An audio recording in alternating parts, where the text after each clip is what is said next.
Et bonjour les amis turfistes, c'est Simon, j'espère que vous allez bien, que vous avez passé un joyeux Noël et bienvenue à vous pour le quintet de ce vendredi soir à Vincennes, vendredi 26 décembre, les amis turfistes. Une course intéressante, 15 partants, les chevaux de 5 ans, ça se passe sur 2850 mètres, un seul poteau de départ, la grande piste à Vincennes. Je rappelle au passage que ça se passe en Réunion 1 course 8 à 20h15, vous l'aurez compris, à Vincennes avec une course pour les mâles seulement, voilà, les mâles entiers, hongres aussi, de 5 ans. Bon, ils n'ont pas gagné 75 000 euros, mais il y a quelques chevaux qui montrent un peu de qualité en province, d'autres un peu à Vincennes. Euh, Quintet plutôt jouable, je trouve, en tout cas les amis turfistes.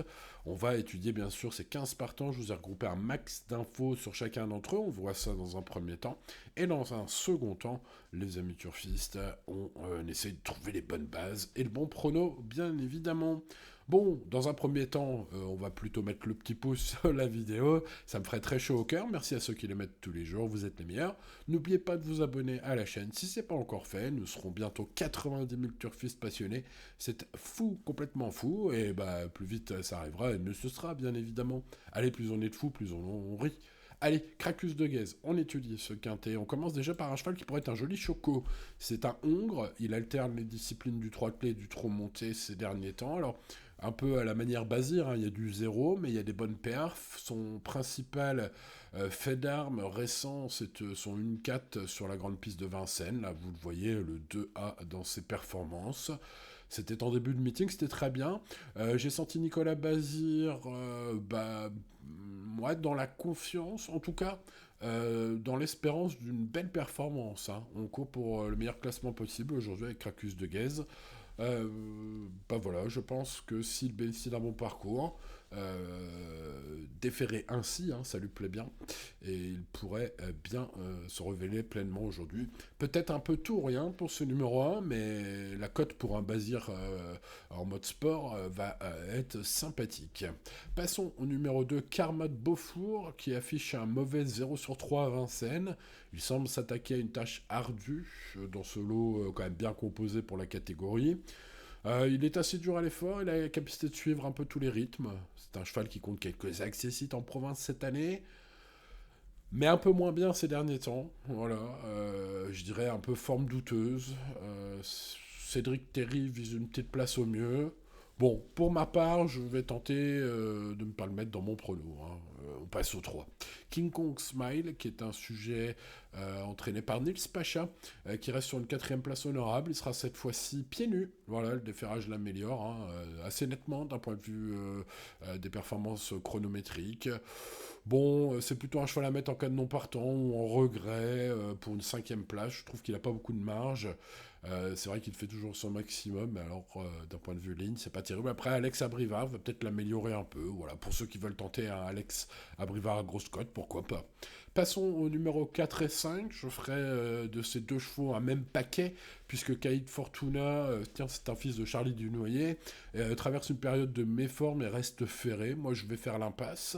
Et puis le 5 aussi, hein, voilà, il n'a pas été revu depuis août, il rentre et ferré. Bon, voilà, des chevaux à rayer, à mon avis, le 4 et le 5, c'est mon avis. Passons au numéro 6, Kipsek Mossa. Kipsek Mossa qui vient de se rappeler à notre bon souvenir par une belle fin de course, hein, c'était dans le prix Marraine Oléron. Il était à 45 contre 1 hein, de mémoire dans cette course-là, c'était super. Alors évidemment, c'est sa capacité à finir, hein, c'est un attentiste qui intrigue, on va dire, qui pousse à garder, car on se doute bien que s'il répète ça et qu'il a un bon parcours, il va encore finir fort. Alors pour la gagne, il y a peut-être un bon lot, mais attention, il peut en doubler plus d'un pour finir. Voilà, je recommanderais de faire attention à ce 6. Je recommanderais aussi de faire attention au 7 Cubs de Jumili, qui est un hongre. Il est capable à tout moment d'effacer ses récents échecs. Pas forcément fiable, mais attention, euh, il a de la tenue, les 2850 du jour, ça devrait lui plaire. On se souvient notamment hein, de sa troisième place remarquée en septembre dernier sur le tracé du jour, face à une opposition similaire. Donc bah, du coup, voilà, c'est plutôt pas mal. Pierre-Yves Verva estime qu'il est prêt à se racheter totalement. Voilà, il devait faire des 4 pour aujourd'hui. Bref, on sent bien que il peut évidemment se réveiller celui-là. Passons au numéro 8, Keller Ditton, qui sera mon cheval préféré, avec désormais 2 courses dans les jambes, dont l'ultime qui l'indique bien sur la montante, vu que l'évêque, son coach, fait appel à Eric Raffin, certainement pas pour rien. On vise le podium d'ailleurs, dans son entourage, sachez-le. Le prix de Rouen, derrière Kate Bernie, nous l'indique peut-être en dessous du grand favori du jour, mais moi je suis parti, Kate Bernie qui porte le 12 aujourd'hui, mais moi je suis parti sur le fait que le cheval est sur la montante et elle sera à cote un peu plus sympa que le grand favori. Donc pour toutes ces raisons, ce 8 est mon préféré. Passons à Cador Josselin, le numéro 9, qui vient d'enchaîner un 6 mauvaises courses à Vincennes. Alors, il a un potentiel, ce fils de Karat Williams. Il a déjà remporté 4 courses à Vincennes dans le passé, dans sa carrière. Il est déféré des 4 pieds et confié à JMB. Donc, évidemment, ça incite à la méfiance. Je vais le mettre dans mes champs réduits, mais ce sera tout ou rien. Et puis, évidemment, si l'on regarde ses dernières courses, c'est quand même pas terrible. Donc, voilà, peut-être pour ceux d'entre vous qui font 2 tickets, le mettre pas loin de la tête sur un premier ticket, et puis sur un deuxième ticket, peut-être tenter l'impasse, voilà. Passons, moi je le mettrais dans mes champs réduits, là, pour l'instant, c'est ce que je pense.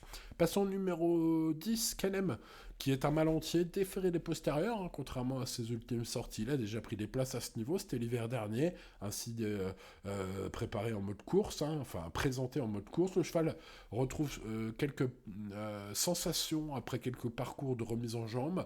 C'est une info entraîneur de Jean Van Merbeek. Alors, pour résumer ma pensée sur ce numéro 10, un cheval comme ça à plus de 100 contre 1, vous voyez, je lui ai mis 11 sur 20. Personne ne le met dans la presse. On va voir ce qu'on en fait, mais ça peut être un gros coup à tenter. On va en reparler. Allez, passons au numéro 11. Kero de Well, qui, même s'il vient de décevoir dans la course référence du Prix de Colombe ici même, possède pas mal de classe. C'est un fils de Ducato Bourbon qui reste délicat à utiliser dans un peloton. Il n'est pas fiable, notamment d'allure, mais même de comportement, j'ai envie de dire. Mais il a un bon moteur. C'est un cheval qui peut dynamiter un tel quintet. Sachez que Kevin Leblanc a soif de revanche, ce sont ses propres termes sur Equidia. Le cheval a parfaitement travaillé depuis sa dernière course. C'est peut-être une belle info des pistes pour ce numéro 11. Moi, je vais le mettre en milieu de paquet. Passons au numéro 12, Kate Bernie. C'est le grand favori, évidemment. Il vient de devancer un Keller de Litton. Donc c'est une ligne en or. Et précédemment, il avait gagné 3 fois de suite. Le cheval est super maniable, super fiable, en termes de maniabilité. Et Franck Nivard a bien ce genre de chevaux. Maintenant, attention, je pense pas qu'il a la marge pour faire n'importe quoi aujourd'hui quand même. Tête et corde, je vois pas trop le cheval s'imposer facilement, vous voyez. Par contre, c'est un point d'appui ultra solide. J'ai senti Charles-Antoine Marie très très confiant. Il adore l'engagement, il adore son cheval. Sur Equidia, il s'est montré très chaud. Voilà, c'est un point d'appui évidemment ultra logique, ce 12. Passons au numéro 13, Cabotin Chenevière, qui est un Hongre qui fait face à l'un de ses plus beaux engagements de l'hiver, au plafond des gains pratiquement. Sa fin de course dans le Prix de Colombe au début du mois a été remarquée. L'entourage a décidé de le présenter pieds nus. C'est une course objective pour ce 13. On fait appel à David Thomas une nouvelle fois. Voilà, on va jouer une place dans le quintet, si bon parcours. L'engagement est aux petits oignons, bien sûr. Maintenant, je trouve le cheval peut-être un peu en dessous des autres. Maintenant, attention, une belle info comme ça, on va se le mettre en regret et dans le champ réduit. Passons à Kiss Codefell, le numéro 14. C'est un chic trotteur, mais meilleur sur plus court, c'est mon avis. Voilà, il vient de prendre un podium logique, sans briller non plus trop à Bordeaux. Sur Génie, son entraîneur Marc Sassier est très optimiste. Voilà, il pense que son cheval va lutter pour les toutes premières places avec l'aide de Benjamin Rochard, son pilote. Ouais, c'est vraiment pas mon coup de cœur au papier, ce numéro 14, mais on va se le mettre dans la colonne méfiance, peut-être bout de ticket, peut-être champ réduit, car elle dépend d'une écurie redoutable et donc confiante, vous l'avez compris. Passons au numéro 15, Care de Tout, qui est le concurrent le plus riche de l'épreuve. Sa victoire de juin dernier à Vincennes sur le tracé du jour prouve qu'il possède la pointure d'un tel quintet lorsqu'il est au top du top.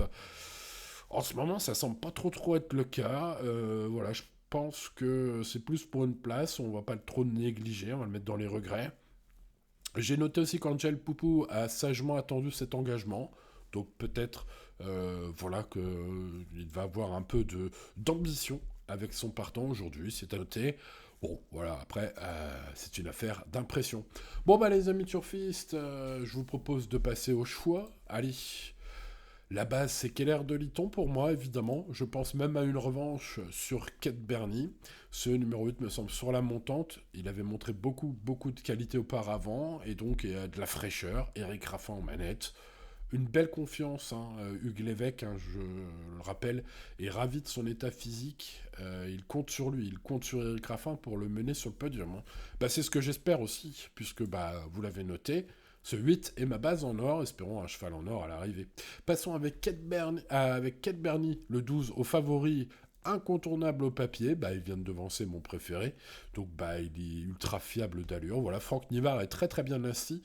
Aujourd'hui, au sulky de ce numéro 12, c'est le favori logique, bien sûr. Cracus de Guet, ça pourrait être le tout rien sympathique. C'est mon choco du jour parce qu'il va être aux alentours des 10 contre 1, à quelques chronos intéressants, est en mode sport pour le quintet de ce vendredi soir. Bref, ce numéro 1, ça se tente, peut-être sur un ticket sur deux, un truc comme ça. Canem, alors là, je vous l'ai dit au cours de cette vidéo, hein, je vous donnais quelques infos.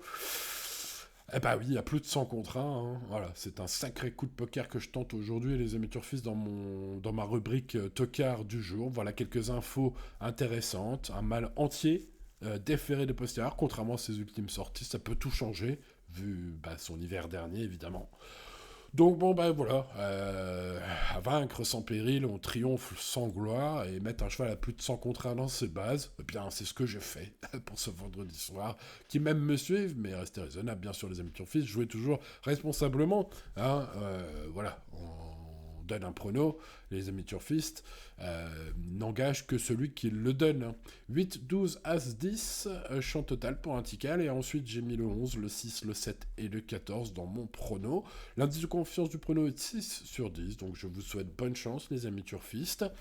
N'oubliez pas le petit pouce sur la vidéo et de vous abonner à la chaîne si ce n'est pas encore fait, et à demain pour de nouvelles aventures. C'était Simon. Ciao ciao.